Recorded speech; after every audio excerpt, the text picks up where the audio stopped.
So on each and every point lying on this plane, which is equatorial plane, the potential will be always zero. તમને potential due to dipole on equatorial plane પૂછે તો એ always તમને zero જ મળશે. Reason મેં તમને કહી દીધું, બિકોઝ ડિસ્ટન્સ છે બે ચાર્જીસથી એનું સેમ હશે અને ચાર્જીસ ડાયપોલમાં બે ઓપોઝિટ હોય, તો એકના લીધે જેટલું પોટેન્શિયલ પોઝિટિવ આવશે બીજાના લીધે એટલું જ પોટેન્શિયલ નેગેટિવ થઈ જશે. તો તમને total potential on equatorial plane always કેવું મળશે? ઝીરો મળશે. રાઈટ?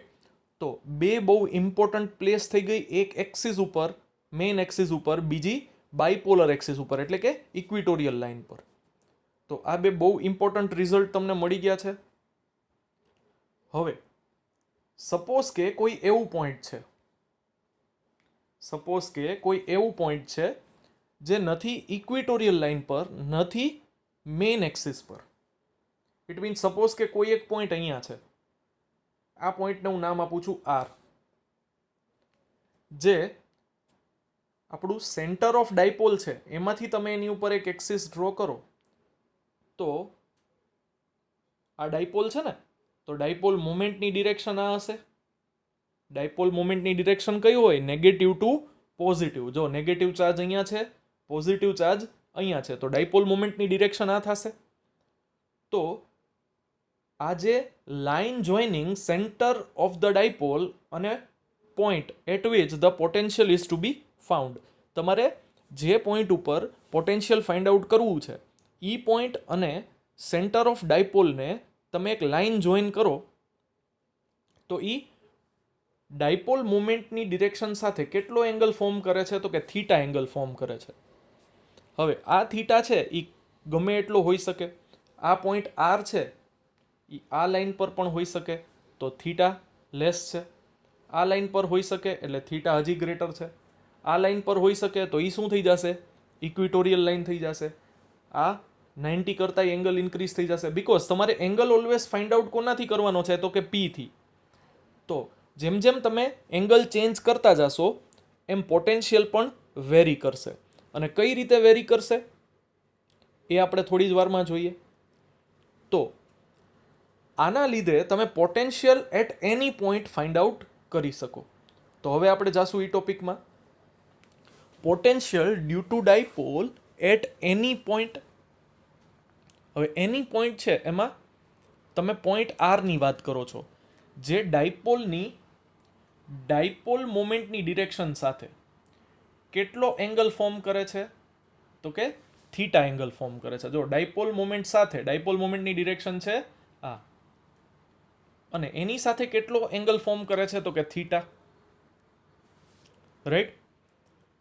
તો આ કેસમાં પ્રોબ્લેમ શું થશે? તો કે આ પોઈન્ટ જે આર છે ને એ નથી ડાયપોલની મેઇન એક્સિસ પર, નથી ડાયપોલની ઇક્વિટોરિયલ લાઇન પર. અહીંયા પ્રોબ્લેમ શું છે? તો કે એ ડાયપોલની મેઇન એક્સિસ પર પણ નથી, બાકી આપણે ડાયરેક્ટ ઇક્વેશન એપ્લાય કરી દે. જો ઇક્વિટોરિયલ લાઇન પર હોત તો આપણે ઇક્વેશન એપ્લાય કરવાની જરૂરત જ નથી, ઝીરો જ થઈ જાત. પણ અહીંયા એ બેની વચ્ચે છે. તો ચેપ્ટર નંબર 5માં તમને યાદ આવતું હોય તો આપણે શું કરતા હતા? ફોર્સીસને રિઝોલ્વ કરતા હતા. ફોર એક્ઝામ્પલ, એક બ્લોક છે એની ઉપર આ ડિરેક્શનમાં ફોર્સ લાગે છે ને બ્લોકનું ડિસ્પ્લેસમેન્ટ આ ડિરેક્શનમાં થાય છે. તો તમે શું કરતા હતા? જો આ એંગલ થીટા આપેલો હોય, આ ફોર્સ એફ હોય, તો આપણે આને કહેતા હતા એફ કોસ થીટા, અને ઓપોઝિટ સાઈડને કહેતા હતા એફ સાઇન થીટા. યાદ આવતા હે ફોર્સિસ રિઝોલ્વ કરવાના? હવે તમે રિઝોલ્વ કોને કરી શકો? તો કે જે વેક્ટર ક્વોન્ટિટી હોય ને એને રિઝોલ્વ કરી શકો. વર્કને તમે રિઝોલ્વ ન કરી શકો, એ સ્કેલર ક્વોન્ટિટી છે. બટ ફોર્સને તો રિઝોલ્વ કરી શકો, એ વેક્ટર ક્વોન્ટિટી છે. એ જ રીતે ડાયપોલ મોમેન્ટ ઓર ડાયપોલ એ પણ એક વેક્ટર ક્વોન્ટિટી છે. જો એની ડિરેક્શન છે ફ્રોમ નેગેટિવ ટુ પોઝિટિવ. તો શું તમે ડાયપોલને રિઝોલ્વ ન કરી શકો? આ એકદમ નવી વસ્તુ છે, ટેક્સ્ટબુકમાં ક્યાંય આપેલી નથી, અને ટેક્સ્ટબુકની મેથડ બહુ જ અટપટી છે, આપણે એમાં બહુ પડવાનું નથી, બરોબર. તો બહુ જ સિમ્પલ મેથડ છે, આપણે આપણું 90% વર્ક છે એ કરી નાખ્યું છે. હવે ખાલી 10% આ વસ્તુ ખાસ સમજવાની છે. મેક્સિમમ બાળકોને કન્ફ્યુઝન અહીંયા થશે કે જે મેં ડાયપોલનું રિઝોલ્વ કરીશું, ડાયપોલને 2 સેગમેન્ટમાં, એ કઈ રીતે થાય છે, બરોબર. તો આ વસ્તુ ખાસ આપણે યાદ રાખવાની છે. 5th ચેપ્ટરમાં 11thના બિફોર ક્રાઇસ્ટ યાદ આવે છે, લોઝ ઓફ મોશન, એમાં આપણે ફોર્સને 4th ચેપ્ટરમાં આપણે એક ફોર્સ હોય ઓર આપણે જે ટ્રાજેક્ટરી હોય એને 2 કોમ્પોનેન્ટમાં રિઝોલ્વ કરતા હતા, પોઝિટિવ એક્સમાં અને પોઝિટિવ વાયમાં, જો એ ફર્સ્ટ ક્વોડ્રન્ટમાં હોય તો એ જ રીતે અહીંયા આપણે રિઝોલ્વ કરવાનું છે ડાયપોલને. હવે તમને એમ થાય કે સર ડાયપોલ તો ઓલરેડી એક્સ એક્સિસ ઉપર છે, તો આને કેમ રિઝોલ્વ કરવું? જનરલી શું થતું હતું ખબર છે? આ રીતે છે ને આપણી પાસે હોરિઝોન્ટલ અને વર્ટિકલ હોય. હવે ફોર્સ છે ને એ હોરિઝોન્ટલ સાથે થીટા એંગલ ફોર્મ કરે, તો તમે શું કરતા હતા? એફ કોસ થીટા અને એફ સાઇન થીટા, બરોબર. બહુ દેખીતી જ વસ્તુ છે. બટ આ કેસમાં already dipole moment x axis ઉપર જ છે, એટલે કે હોરિઝોન્ટલ જ છે. તો આને કેમ રિઝોલ્વ કરવી? તો કે આને રિઝોલ્વ કરવા માટે આપણે શું કરશું? તો કે તમને એક એંગલ આપ્યો છે. હવે એંગલ કોની સાથેનો છે? તો કે ડાયપોલનું સેન્ટર અને આ જે પોઈન્ટ છે એને જોઈન કરતી લાઈન સાથેનો એંગલ આપ્યો છે તમને ડાયપોલ મોમેન્ટનો. તો જે આ ડાયપોલનું સેન્ટર અને જે પોઈન્ટ ઉપર આપણે પોટેન્શિયલ ફાઇન્ડ આઉટ કરવાનું છે એને જોઈન કરતી મેં લાઈન ડ્રો કરી. તો શું હું એને પરપેન્ડિક્યુલર પણ એક લાઈન ડ્રો કરી શકું? તો કે યસ, મેં પરપેન્ડિક્યુલર લાઈન ડ્રો કરી. આ બે વચ્ચેનો એંગલ કેટલો છે? તો કે 90 છે. હવે ડાયપોલ કઈ બાજુ છે? તો કે ડાયપોલ આ બાજુ છે, હોરિઝોન્ટલ. આ એંગલ કેટલો છે? તો કે થીટા છે. તો હવે હું શું કરી શકું? આ ઓલરેડી મારી પાસે પી છે, તો આના હું 2 ફેક્ટર પાડીશ, રિઝોલ્વ કરીશ આ ડાયપોલ મોમેન્ટને 2 કોમ્પોનેન્ટમાં. એમાં પહેલો કોમ્પોનેન્ટ થશે એડજેસન્ટ સાઇડ સાથેનો એંગલ. કોની સાથે ફોર્મ કરે છે? તો કે આની સાથે. તો આ થશે પી કોસ થીટા અને આ થશે પી સાઇન થીટા. સમજાય છે આ વસ્તુ? જનરલી આપણે શું કરતા હતા કે હોરિઝોન્ટલ સાથે કંઈક એંગલ બનાવતું ફોર્સ હોય ને તો એને રિઝોલ્વ કરતા હતા, એવા વેક્ટરને રિઝોલ્વ કરતા હતા. પણ અહીંયા તો વેક્ટર ઓલરેડી હોરિઝોન્ટલ છે અને આપણે એને 2 અલગ કોમ્પોનેન્ટમાં રિઝોલ્વ કર્યા છે. જનરલી આપણે એવું કહેતા હતા કે જે હોરિઝોન્ટલ કે વર્ટિકલ હોય ને એને રિઝોલ્વ કરવાની જરૂર નથી, પણ એ જે તે ટાઈમે 11thમાં રિક્વાયરમેન્ટ નહોતી. હવે તો 12th આવી ગયું. જેમ મોબાઈલ ફોન્સ, એપ્લિકેશન બધું અપગ્રેડ થાય એમ આપણું એજ્યુકેશન પણ અપગ્રેડ થયું ને, એટલે કે નવી રિક્વાયરમેન્ટ જનરેટ થઈ. આપણે ડાયપોલ મોમેન્ટને રિઝોલ્વ કરવાના છે 2 કોમ્પોનેન્ટમાં. તો અહીંયા આપણે રિઝોલ્વ કરીએ છીએ પી કોસ થીટા અને પી સાઇન થીટામાં. હવે આવું કરવાથી ફાયદો શું સર? કેમ આવું કરો છો? બિચારું પી એકલું પડ્યું હતું, એને શું કામે હેરાન કરો છો? રહેવા દો ને એમને.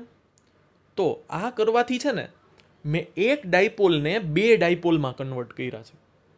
મારો સ્વાર્થ છે, એમને મજા આવે, તમને હેરાન કરવા માટે આપણે આ કન્વર્ટ નથી કર્યા 2 પાર્ટમાં.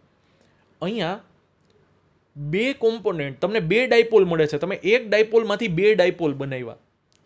તો આની પાછળનું એક બહુ મોટું કારણ છે. એ શું કારણ છે?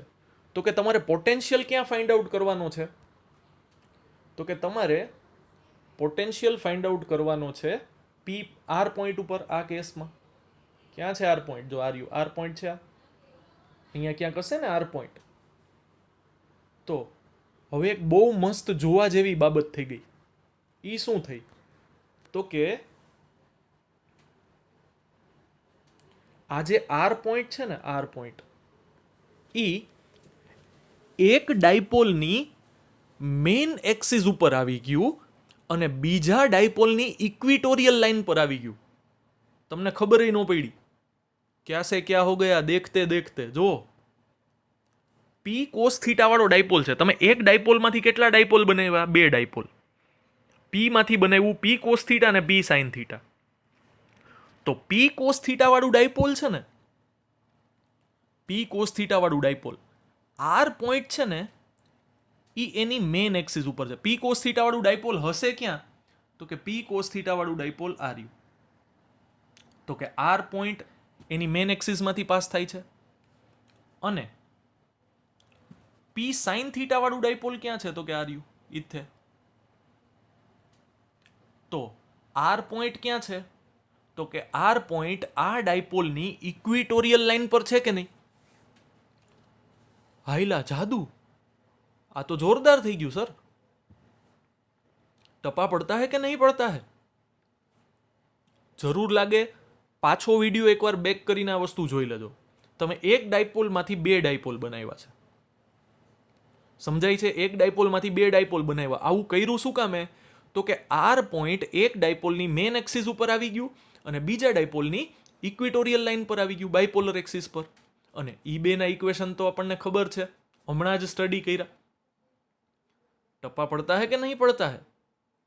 હા સર, હવે થોડા થોડા પડતા હે. જો ટપ્પા પડતા હે તો આગે बढ़ता है. તો આગળ વધીએ. તો આની વાત કરીએ તો હવે 2 ડાયપોલ, એકમાંથી 2 ડાયપોલ બની ગયા. એક પી કોસ થીટા અને બીજું પી સાઇન થીટા. રાઈટ? અહીંયા છે પોઈન્ટ આર. તો હવે પોઈન્ટ આર છે એ પી કોસ થીટાની મેન એક્સિસ પર છે અને પી સાઇન થીટાની કઈ લાઈન થઈ ગઈ?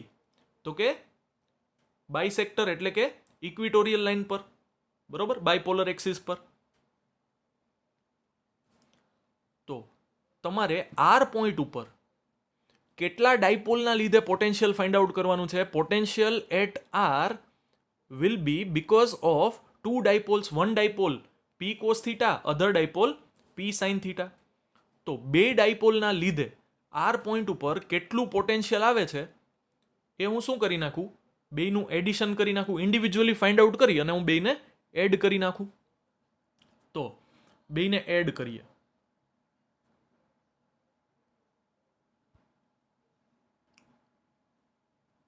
જો આ જ વસ્તુ આખી કથા મેં લખી છે. નાઉ point R is on the main axis of dipole P cos theta and point R is on equatorial line of dipole P sin theta. So total potential due to both the dipoles at point R will be. હવે R point ઉપર તમને potential મળશે V P cos theta કે જેની axis ઉપર છે R point, અને V P sin theta જેની ઇક્વિટોરિયલ ઓર બાયપોલર એક્સિસ ઉપર છે આર પોઈન્ટ. હવે બહુ ઇઝી છે. ઇક્વિટોરિયલ લાઇન ઉપર તો શું થશે? Potential due to dipole will be 0 on its equatorial line. તો આ તો બહુ ઇઝીલી 0 થઈ જશે. કામ ઇઝી થઈ ગયું આપણું. અને વીપી કોસ થીટા છે ઈ ડાયપોલની મેઇન એક્સિસ છે. તો એના માટેનું ઇક્વેશન આપણે હમણાં જ જોયું, KP upon R square minus a square. But ઈ તો ખાલી પી ડાયપોલ હતું ત્યારે ને. અત્યારે તો આપણે એને 2 પાર્ટમાં રિઝોલ્વ કરી નાખ્યા. હવે નવા ડાયપોલની ડાયપોલ મોમેન્ટ કેટલી છે? તો કે પી કોસ થીટા. તો અહીંયા હું ખાલી પી નથી લખતો, હું શું લખું છું? પી કોસ થીટા લખું છું. શું લખું છું? P cos theta. તો K P cos theta upon R square minus a square. Again same પાછું કે આર 100 હોય ને એ 1 હોય તો શું થશે? એને આપણે ઇગ્નોર કરી શકશું એ સ્ક્વેરને. તો એ થઈ જશે આર સ્ક્વેર માઇનસ એ સ્ક્વેરમાંથી એ સ્ક્વેર ઇગ્નોર કરી નાખીએ તો ખાલી આર સ્ક્વેર રિમેનિંગ રહેશે. તો એ થઈ જશે K P cos theta upon R square. તો આ થઈ ગયું મારું રિઝલ્ટ. કેટલું ઇઝી છે. પહેલાં તમે મેન એક્સિસ ઉપર ફાઇન્ડ આઉટ કરી લીધું. ફાઇન્ડ આઉટ કરવું બહુ ઇઝી છે. ઇક્વિટોરિયલ લાઇન ઉપર ફાઇન્ડ આઉટ કરી લીધું. એનાથી એ વધારે ઇઝી છે, 0 જ થશે. હવે આ 2 રિઝલ્ટ જે તમને મળ્યા ને એનો ખાલી તમે યુઝ જ કર્યો છે. કઈ રીતે? તો કે એક ડાયપોલને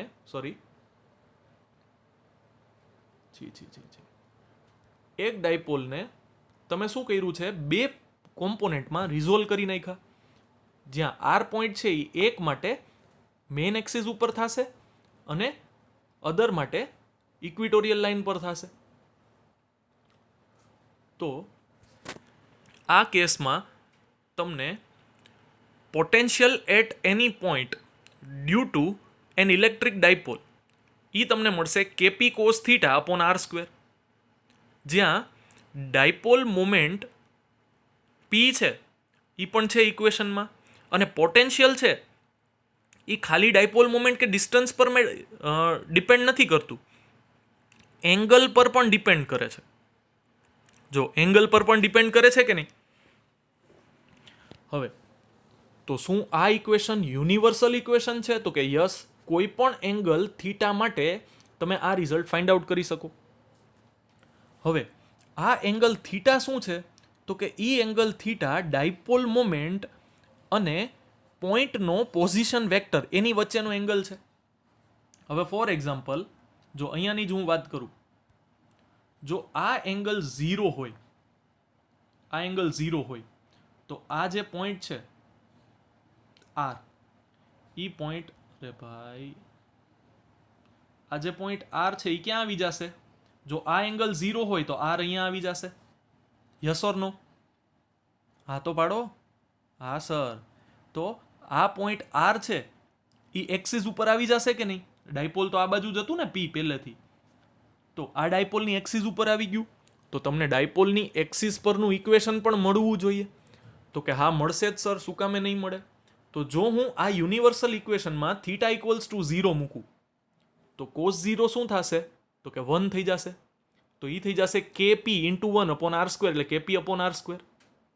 તો ઇટ મીન્સ આ યુનિવર્સલ ઇક્વેશન છે જેમાં ડાયપોલની મેઇન એક્સિસ ઉપર કોઈ પોઈન્ટ ઉપર ડાયપોલ ડ્યુ ટુ ડાયપોલ તમને પોટેન્શિયલ મળશે કેપી અપોન આર સ્ક્વેર. હવે ફોર એક્ઝામ્પલ, આ એંગલ થીટા છે, 30 છે તો તમે કોસ 30 ની વેલ્યુ પ્લોટ કરી દો, આન્સર મળી જશે. 45 છે તો એ રીતે આન્સર મળશે.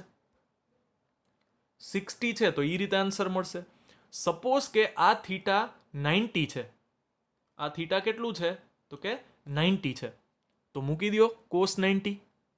કોસ 90 શું છે? 0 છે ને.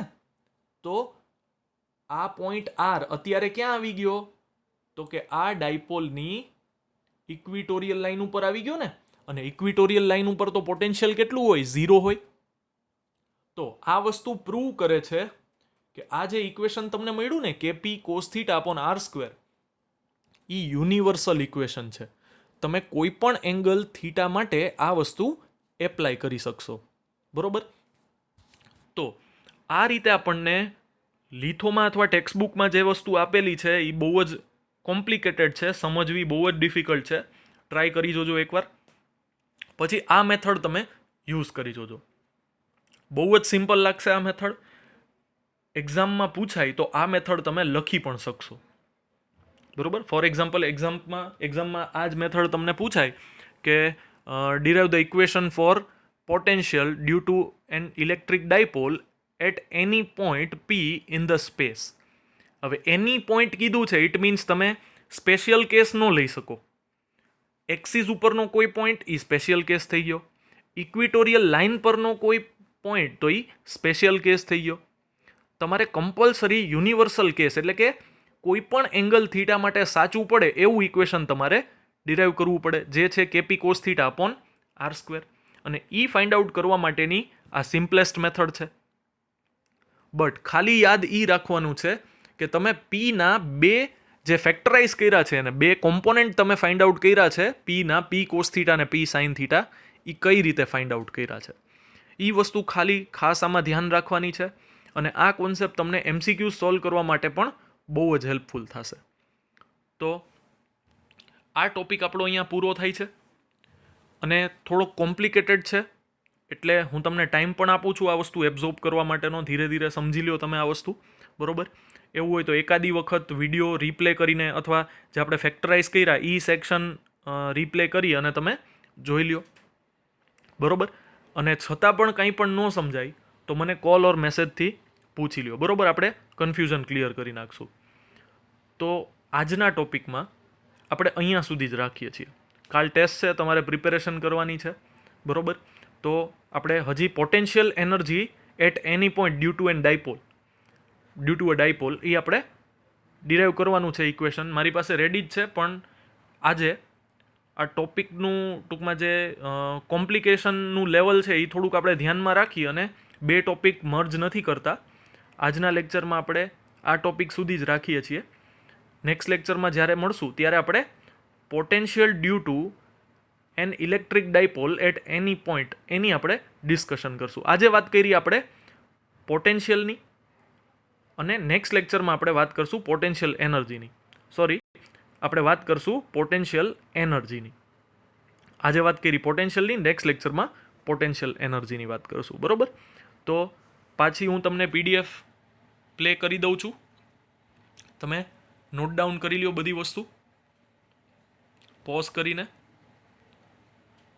અને કંઈ પણ ડાઉટ હોય આ ફિગર ખાસ ડ્રો કરજો, જે અહીંયા પણ આપેલી જ છે, પણ સમજાય એના માટે ખાસ ડ્રો કરજો કે એક ડાયપોલની એક્સિસ ઉપર આવે છે અને એક ડાયપોલની ઇક્વિટોરિયલ લાઇન પર આવે છે.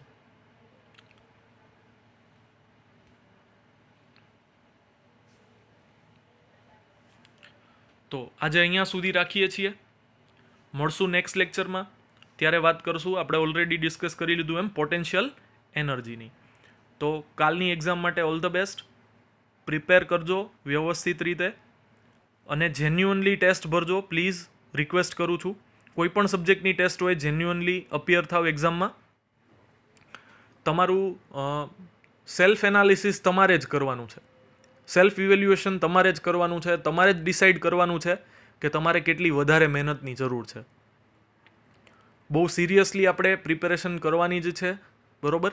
અને જે ઘણા લોકોએ મને કીધું કે સર આપણે આ સિલેબસ ડિક્રીઝ થવાનો છે ને એવું કંઈ, આપણે કોઈ પણ પ્રકારની અફવા ઉપર અથવા કોઈ પણ જ્યાં સુધી કમ્પ્લીટ આપણને ગવર્મેન્ટ ના કહે, બોર્ડ ના કહે, ત્યાં સુધી આપણે કોઈ પણ આવા જાતે ડિસિઝન લેવાના નથી. સિલેબસ રિડ્યુસ થશે તો ડિફિકલ્ટી લેવલ પેપરનું ઇન્ક્રીઝ થશે, આ કહી દઉં તમને. જેટલું ઓછામાંથી પૂછાય ને એટલું અઘરું પૂછાય. વધારે સિલેબસ હશે તો બધું થોડું થોડું કવર કરવામાં ઇઝી સેક્શન, ઇઝી સેગમેન્ટ્સ આવી જશે. બટ ઓછા સેગમેન્ટ્સ હશે તો ડિફિકલ્ટી લેવલ ઇન્ક્રીઝ થઈ જશે. એટલે સિલેબસ ડિક્રીઝ ન થાય એ જ આપણા ફાયદામાં છે. પ્રિપેરેશન કરવાની છે આપણે, અને સિરિયસલી પ્રિપેરેશન કરવાની છે રેગ્યુલરલી. તમારામાંથી ઘણા લોકોના હોમવર્ક હજી નથી આવતા, તો હું રિક્વેસ્ટ કરું છું પ્લીઝ બધા હોમવર્ક રેગ્યુલરલી કરો, મટીરિયલ બનાવો તમે, બરાબર? અને રેગ્યુલરલી હોમવર્ક મોકલો. ઘણા લોકો મને એક વીક પહેલાંના લેક્ચરનું હોમવર્ક છે એ આજે મોકલું હોય, ગઈકાલે મોકલું હોય એમ કરે છે. તો તમને મજા આવે ત્યારે તમે હોમવર્ક ન કરો, રેગ્યુલારિટી રાખો અને સિરિયસલી લેક્ચર જેમ આપણે ક્લાસમાં અટેન્ડ કરતા હોય એનું ફોલોઅપ લ્યો, રિવાઇઝ કરો, એને હોમવર્ક કરો, બરાબર? અને જાતે હોમવર્ક કરો, બેઠે બેઠું કોપી પેસ્ટ નથી કરી નાખવાનું. ન્યુમેરિકલ સોલ્વ કરવાની વાત આવે તો પ્રોબ્લેમ તમારી સામે રાખી એને પોઝ કરી અને પછી જાતે પ્રોબ્લેમ સોલ્વ કરવાની ટ્રાય કરો. એમાં ભૂલ પડે તો કોઈ વાંધો નહીં, બરાબર? આપણે બેઠે બેઠું કોપી પેસ્ટ નથી કરવાનું, ભૂલ પડે એમાં કોઈ વાંધો નથી, પણ જાતે પ્રિપેર કરો. તો કાલની ટેસ્ટ માટે ઓલ ધ બેસ્ટ. નેક્સ્ટ લેક્ચરમાં મળશું આપણે નવો ટોપિક લઈને. ત્યાં સુધી keep preparing. All the best. Thank you.